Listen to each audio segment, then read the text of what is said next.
Greetings everyone. On the 5th of March 2024, Eyewitness News reported that, I quote, the Home Affairs Department says it has identified more than 300,000 cases related to the fraudulent issuing of visas and permits. It is now preparing to hand over at least 94 individuals for investigations by the Hawks, on top of 28 others already handed over to the Directorate for Priority Crime Investigations. This is a huge number.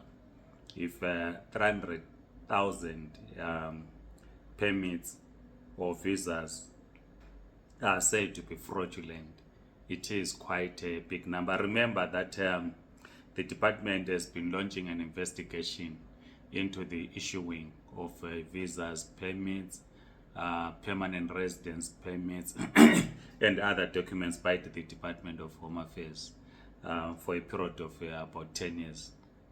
This is massive if it's 300,000.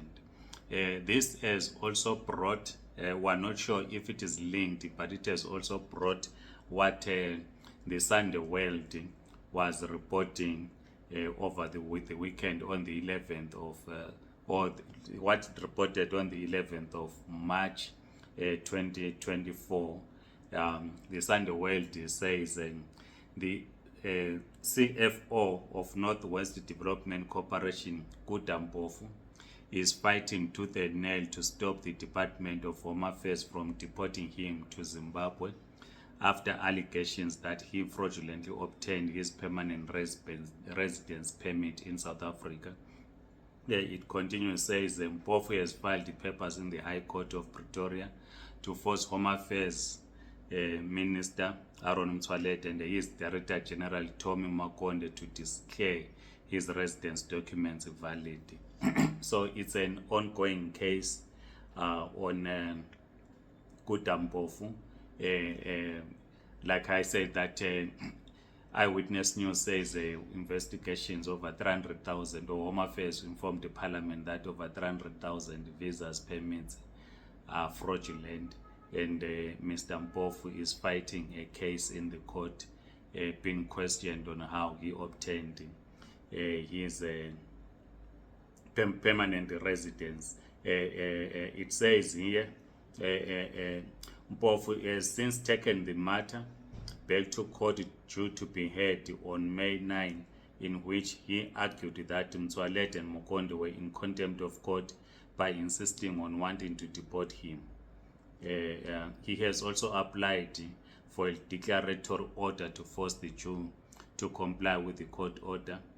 It says here, I quote again, it says, you are a prohibited person and has no right to reside in the country. You must surrender all documentation indicating you as a permanent resident to your office and make the necessary arrangements to leave the country or be deported. That's the official notice that was handed over to him.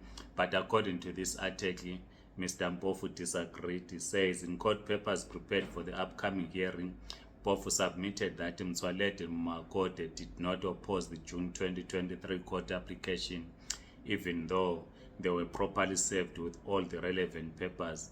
Neither a notice of intention to oppose nor an answering affidavit was filed, he said. He claimed that the notice of motion the notice of motion and founding affidavit were served on March 27, 2023 and March 17, 2023, respectively. The notice of set down was served on May 25, 2023 and other dates respectively. So it's an ongoing case which is of much interest, given the earlier report that 300,000 permits are possibly fake or fraudulent, and you have now a high-ranking government official, the CFO of Northwest Development Corporation, Kudampofu, in court trying to stop deportation by the Minister of Home Affairs to Zimbabwe because he suspected that his permanent residence was issued fraudulently. We will certainly follow this story when they go to court in May, because it is of interest. We know a lot of people are holders of permanent residence. Some, of course, acquired those fraudulently. Some acquired those in a normal open process. But it is actually an interesting story to follow. Please write your comments, like these videos, kindly subscribe to this YouTube channel. If you're on TikTok, please do follow us. Otherwise, goodbye.